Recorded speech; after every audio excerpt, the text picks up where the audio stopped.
Curso Facebook Tuberculosis para personal de salud. Primera parte. La ciudad y la tuberculosis, el papel de los determinantes sociales y económicos.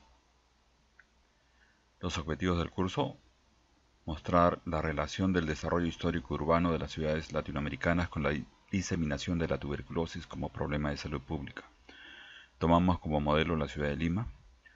Mostrar la relación de los determinantes sociales y económicos de la tuberculosis. La Lima de Taulichusco. Lima está ubicada en un extenso valle costeño rodeado de desiertos y regado por tres ríos, entre ellos el río Rímac, del cual se derivó el nombre español de la ciudad.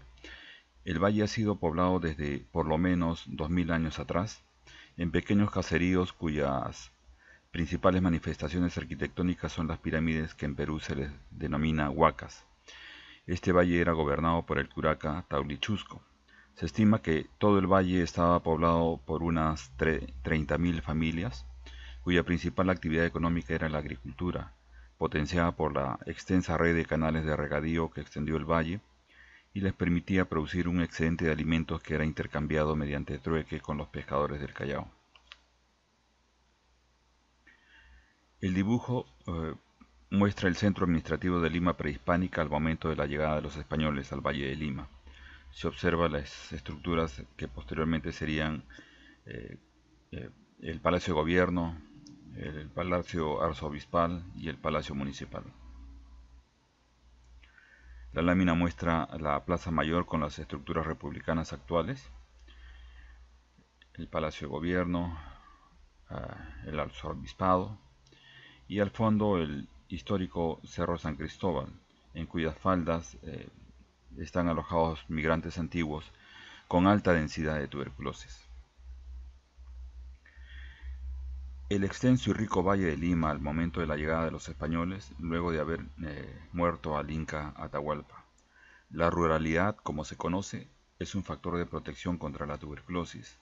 Para que la tuberculosis se perennice en una población, esta debe tener una densidad de aproximadamente 30.000 personas, según algunos investigadores.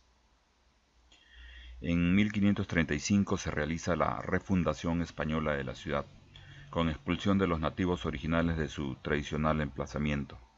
No hay información sobre la presencia de formas de presentación de la consunción en las crónicas de los primeros años de la conquista. El damero en discusión, prácticas espaciales y cartografía urbana en la Lima virreinal. Abro comillas. Esta forma de entender la ciudad fue abordada también por el sistema colonial hispano, como observación rigurosa de los roles atribuidos a las dos repúblicas en que se clasificaba la sociedad colonial, la de españoles y la de indios. Este ordenamiento social tuvo su correlato en el ordenamiento físico urbano del espacio colonial, villas y ciudades para los primeros y reducciones o pueblos de los indios para los segundos. En ambos casos, la estricta observación del trazado en cuadrícula representaba esta unidad entre el orden físico y el orden social. Cierro comillas. La imagen muestra la característica típica de la vivienda de un curaca o jefe, con amplias zonas muy bien ventiladas e iluminadas. A partir de la colonia, los conquistadores imponen otra forma de distribuir los espacios públicos y otra forma de arquitectura de la vivienda. La imagen muestra ejemplos de casas andaluzas que también se construyeron en muchas ciudades latinoamericanas. Otros ejemplos de casas coloniales en otras ciudades de América Latina. Todas tienen un patio principal. Algunas tienen 2 o 3 patios rodeados de pequeños cuartos con diferentes funciones. Su disposición espacial tendrá un impacto importante en el posterior desarrollo de la tuberculosis en las ciudades latinas. Es muy probable que la tuberculosis no haya tenido tiempo de propagarse en las primeras décadas de la conquista, pues otras enfermedades mucho más fácilmente transmisibles por vía aérea azotaron y devastaron grandemente la población indígena: el sarampión, la viruela, la influenza. El gráfico de la derecha muestra la curva de crecimiento exponencial de casos de sarampión en el Reino Unido en años recientes. Este tipo de curva muestra la transmisión rápida y eficiente propia de enfermedades agudas. La imagen muestra una ilustración europea de la epidemia de viruela en el viejo continente en el siglo XVIII. El Códice Florentino, recopilado por el religioso franciscano español Bernardino de Sahagún entre los años 1540 y 1585, poco después de la conquista de México por parte de los españoles, muestra las pinturas realizadas por los nativos mexicanos nahuatl. Muestra en esta lámina la evidencia de las epidemias virales que devastaron toda la población americana nativa luego del contacto en los años inmediatos a la conquista, con reducción de su población entre 30 y 70%.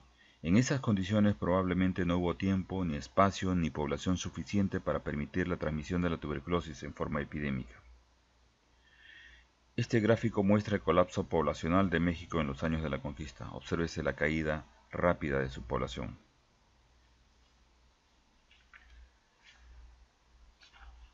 En 1539 llega a Perú, procedente de México, el quinto virrey del Perú, Francisco de Toledo, considerado el gran organizador administrativo de las colonias españolas en Sudamérica.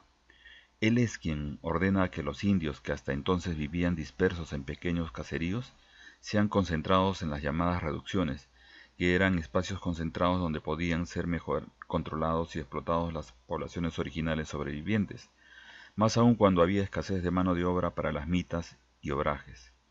Durante su gestión y en el siglo siguiente se crearon 300 pueblos en Sudamérica. La población nativa, sujeta a estrés físico por la explotación en el trabajo, a estrés alimentario por la pérdida de sus tierras y del cambio de producción agrícola y la pérdida de la cadena de intercambio comercial o trueque, pescado, sal, vegetales, y finalmente sometidos a hacinamiento poblacional en las reducciones, completaron los principales factores socioeconómicos determinantes de la tuberculosis, factores que persistirán en mayor o menor grado en los años de la República, por ejemplo en Perú. La política de reducciones se ordena aplicar en toda América, pero es sobre todo en los países andinos donde residía el poder español colonial, donde se implementa con mayor fuerza. Ello impulsa la creación de pueblos y ciudades en las rutas comerciales, en parte siguiendo el real camino de los incas. En el Virreinato de México se aplicó las reducciones, pero con menor intensidad que en Sudamérica. Se muestra un gráfico de la disposición espacial de una reducción guaraní con concentración de la población que hasta entonces estaba diseminada en toda la ruralidad, facilitando así la transmisión de la tuberculosis entre vecinos. En el caso de Lima, como consecuencia de una disputa entre órdenes religiosas por disponer de la población indígena, las autoridades coloniales deciden la creación de la reducción del Cercado de Lima, en los barrios altos, al este de la ciudad, rodeados por un cerco físico con una puerta de ingreso, ubicado en 5 esquinas y con horario de cierre.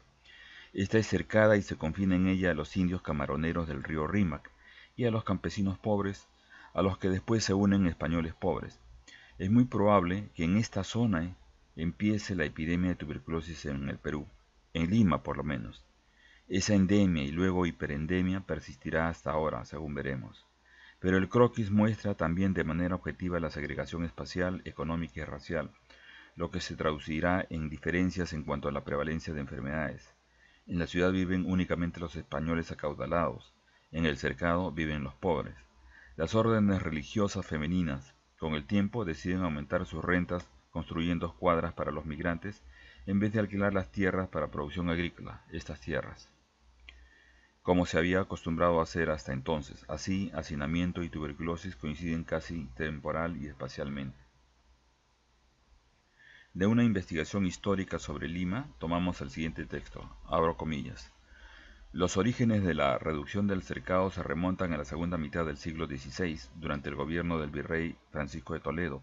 Con el propósito de proteger y evangelizar a los indios dispersos de Lima, se fundó un pueblo autónomo y cercado con muros altos de adobe con 3 puertas, las que se cerraban de noche para impedir que los indios salieran de noche para emborracharse o para evitar que sean molestados por los demás vecinos de la ciudad. De todo esto derivó el nombre de cercado. Los responsables de su administración espiritual fueron los jesuitas, que desde 1568 ya estaban establecidos en el virreinato peruano. De acuerdo a los documentos, la fundación de este pueblo de indios y de su iglesia fue el 25 de julio de 1571. De allí su nombre, Doctrina de Santiago del Cercado. Una imagen de la plaza central de la reducción del Cercado de Lima. La pequeña Lima, destinada a los indios, al costado de la línea española. Plano arquitectónico de una casa colonial de Lima. En este caso es el Palacio de Torre Tagle, actual sede del Ministerio de Relaciones Exteriores. Obsérvese que tiene dos patios, algunas casas tenían tres patios en orden secuencial. A la entrada había un zaguán por donde ingresaba el comerciante proveedor con su mula y carga de alimentos y leña. Esta carga era guardada en los cuartos aledaños al primer patio de ingreso, en esta zona. Esa era la zona pública. El segundo patio era de acceso restringido para las actividades propias de la familia propietaria y había un tercer patio al que miraba la cocina, la lavandería y el jardín. En las décadas siguientes, las familias adineradas dejarán el centro de Lima para trasladarse a los balnearios porque Lima padecía de epidemias. Para aumentar sus rentas, alquilaron a personas solteras dichos cuartos de depósito, estos cuartos. Con el tiempo esos cuartos se transformaron en viviendas unifamiliares en los primeros años de la República y hasta en unidades multifamiliares, con escasa iluminación y escasa ventilación. Es ese tipo de vivienda la que facilitará la transmisión de la tuberculosis. Lima y la vivienda. Manuela Fuentes, en Estadística General de Lima, publicado en 1857, manifiesta que la atmósfera de Lima es poco renovada y favorece el desarrollo de la tisis. En 1879, el doctor Almenara publica en la Gaceta Médica de Lima sus estadísticas en las que demuestra que en el periodo 1872-1876, la tisis pulmonar fue la enfermedad que en primera línea arrasaba con la juventud de la capital, según escribía. En 1896, en el trabajo titulado La tuberculosis pulmonar en Lima, Eizaguirre enjuicia severamente las causales de la enorme cifra de tuberculosos en Lima.